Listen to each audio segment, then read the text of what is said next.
वैकुंठ धाम, जहाँ हमेशा सुख और शांति की धारा बहती थी, आज वहाँ सन्नाटा पसरा था। भगवान विष्णु अपने शेषनाग की सैया पर नहीं थे। माता लक्ष्मी का हृदय व्याकुल था। तभी देवर्षि नारद नारायण नारायण जपते हुए वहां पहुंचे। नारद जी ने कहा, प्रणाम माते, आज वैकुंठ की शोभा फीकी क्यों है? प्रभु कहाँ है? देवर्षि, स्वामी को एक भक्त के वचन ने बांध लिया है। वे पाताल लोक के असुर राजा बलि के द्वारपाल बने हुए हैं। फिर नारद जी ने कहा, ब्रह्मांड के स्वामी एक असुर के पहरेदार, यह कैसे हुआ माते? माता लक्ष्मी ने कहा, यह कथा शुरू होती है एक वचन, एक छल, एक महान दानवीर के सूक्ष्म अहंकार से। उस समय धरती पर राजा बलि का राज था। बलि भक्त प्रहलाद के पौत्र थे और बहुत बड़े दानवीर थे, लेकिन उन्हें अपनी शक्ति पर थोड़ा घमंड हो गया था। उन्होंने 99 अश्वमेध यज्ञ पूरे कर लिए थे। शास्त्रों के अनुसार जो 100 यज्ञ पूरे कर लेता, वह स्वर्ग का राजा इंद्र का पद पाने का अधिकारी हो जाता। देवताओं को डर था कि यदि एक असुर स्वर्ग का स्वामी बन गया तो अनर्थ हो जाएगा। वे मदद के लिए भगवान विष्णु के पास पहुंचे। भगवान ने एक ब्राह्मण का अवतार लिया। जब वामन देव बलि के यज्ञ में पहुंचे तो बलि ने गर्व से कहा, मांगिए ब्राह्मण देव, आप जो मांगेंगे वो दूंगा। वामन देव ने केवल 3 पग भूमि मांगी। असुर गुरु शुक्राचार्य समझ गए कि यह स्वयं विष्णु है।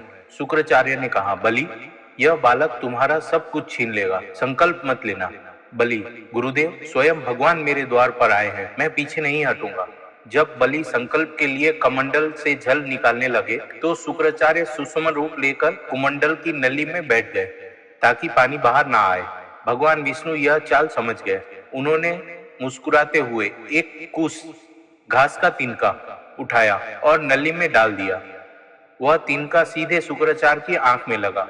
वे दर्द के मारे बाहर निकल आए और बलि का संकल्प पूरा हो गया। संकल्प होते ही वामन देव विशाल हो गए। एक पग में उन्होंने धरती नाप ली, दूसरे में स्वर्ग। जब भगवान ने पूछा, बलि, तीसरा कदम कहाँ रखूं? बलि का अहंकार टूट गया।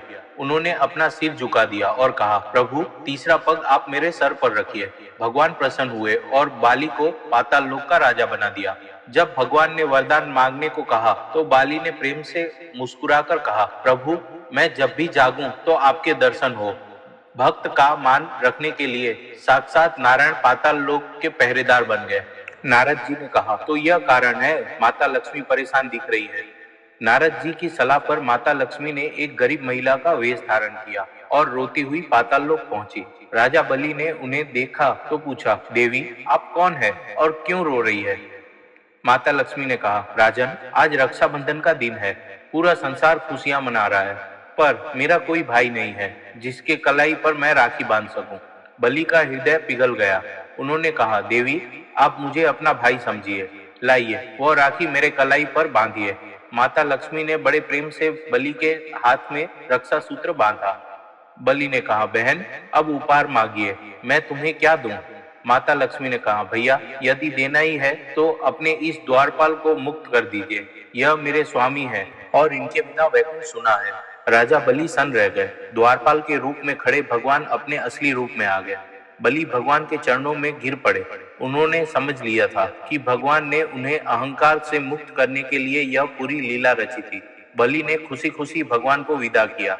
भगवान ने आशीर्वाद दिया कि वे हर साल 4 महीने बलि के पास पाताल लोक में रहेंगे।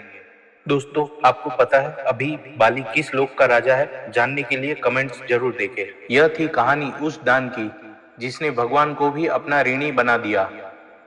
यह हमें सिखाती है कि सच्ची भक्ति में इतनी शक्ति होती है कि वह ईश्वर को भी अपने द्वार पर खड़ा कर सकती है। अगर आपको यह वीडियो अच्छी लगी हो तो जय श्री हरि जरूर लिखें दोस्तों।